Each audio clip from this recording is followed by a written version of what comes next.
is strong stocks where I'm looking for continuation. So let me switch to a daily chart. First idea I have is CF. And I'm looking for 92 to 93 on this. And let's see here. Basically these two lows right here. Is this Tuesday and Wednesday? Yeah, Tuesday and Wednesday both had these lows at 93, and you also had a dip there on Monday. If 93 doesn't work, I have no problem at all stopping out and revisiting this thing, maybe 91, 92. Again, I don't think you got to find the bottom on it. I think you could just be patient for it to flush down to these and watch for some higher lows and something to risk against. Keep in mind, these guys report Wednesday after the bell.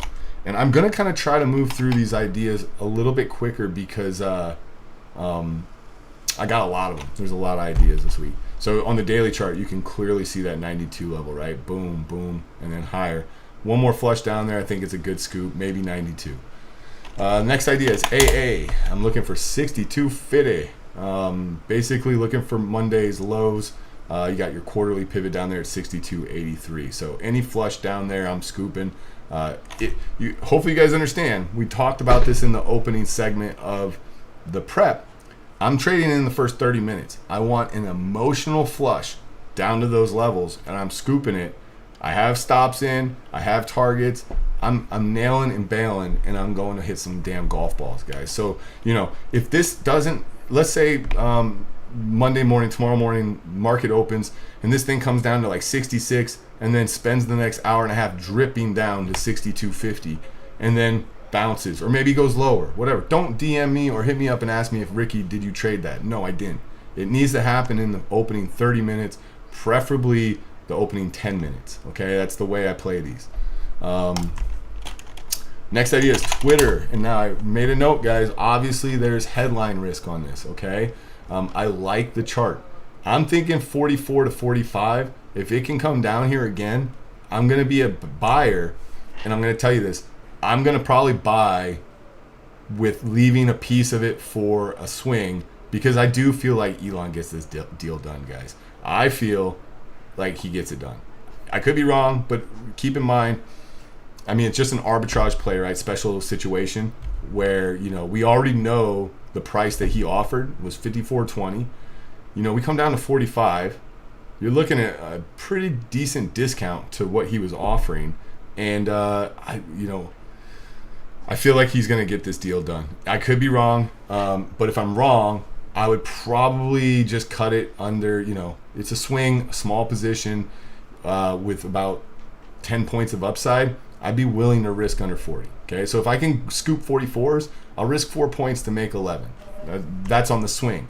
Now, if it's flushing down there, like in the opening 10, 15, 20 minutes in the morning, there'll be a bounce play as well. I'll scoop it and I'll sell the day trade portion of it on the bounce back into the levels I'm looking for, and I'll just leave that swing part on. Keep in mind the headline risk. Do not ignore that, okay, guys? But that works both ways too. It could just as easily be headline risk to the upside where, people think this deal is not going to happen, and then maybe he just tweets something. I don't know what it'd be, but you could easily see this thing just rip. Okay, the next idea, APA, 39.50. 39.50. I am looking for the 50-day on this one. Flush down, you got the monthly pivot, which was last month, right? You'll get a new monthly pivot this month. But it's also the lows from April 7th, right? And you can see this area was significant for a while, okay? So I would like to see the 50-day, a flush down into that 39.50 area. I will scoop APA. These guys report Wednesday after the bell as well. So remember, this is just a Monday morning, or let's say it doesn't happen on tomorrow. Maybe we go a little bit higher. Maybe we have an inside day. Maybe we go sideways. And then it happens Tuesday. I'll take that trade Tuesday as well. But remember, they report Wednesday after the bell. Don't forget that. The next idea is IBM. I'm looking for 130.50. Now, I understand people might be confused how this ends up in strong stocks looking for continuation. I actually struggle with, do I put this in strong stocks looking for continuation, or does this go in like the oversold reversion setups? I don't really care what section you put it in. I like this level. I didn't want to not have this idea in here. 130.34 is the quarterly. 130.43 is the weekly 20. 130.58 is the annual. And you have these recent highs.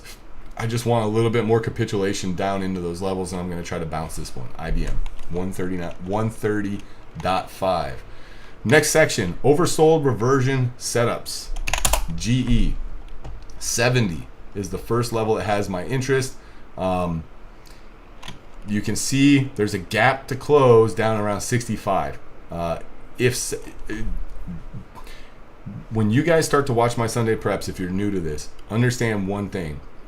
The oversold reversion setups and the overbought reversion setups, it's very important to understand that those are the ones where you don't need to be guessing a top or bottom. If they're going to keep on flushing, let them keep on flushing. There's so much meat on the bone that we can be patient. We can wait for the author of the story, which is price, to tell us when it's time. We don't got to catch the knife. So I say 70, it has my interest. It does not mean I'm going to have a live order out there trying to buy this at 70. 65 would also have my interest. Again, I'm not going to just have it sitting out there trying to buy it. I've got to see something first in the chart. But GE does have my attention. CENX 15s. You got the annual pivot. We are really selling off. I feel like this one could go back to 19 to 20. So I feel like there's a lot of upside on this. Again, not trying to catch a knife. Watch to see if it flushes into 15. Set your alerts. Let me just put an alert right now. Would you guys care? Oh, sorry, got rid of the volume there.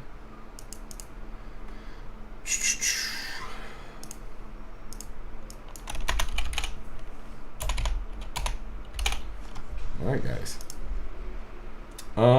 Next one, Amazon. Now, Amazon, I will listen. I had to throw this in here because I'd be an idiot not to. I don't think it gets down there, but at 2,000. If Amazon goes to 2,000, I'm gonna do my duty and I'm gonna buy it. Okay. I most likely will express this trade with options, especially if it happens in some form of an emotional panic capitulation. But I think at 2,000, there's no way I can't, I could not turn my back on this trade. I would be there. Doesn't mean it'll work. I'm in this game to speculate. I will risk money when I think I have high probability or an edge. And I think Amazon selling off from 2,800 pre-earnings announcement straight down to 2K, there's an edge there. I wouldn't want to be somebody shorting it down there. And AFL is the last one in this section. AFL 53, what did I write? 54, 53, 50 to 54. You just see all these bottoms, right? If this capitulates down into those levels, same idea. Again, don't got to catch the falling knife. I'll be there though on AFL. Next section is shorts, right? So now, just like we were looking for strong stocks and I'm looking for them to continue,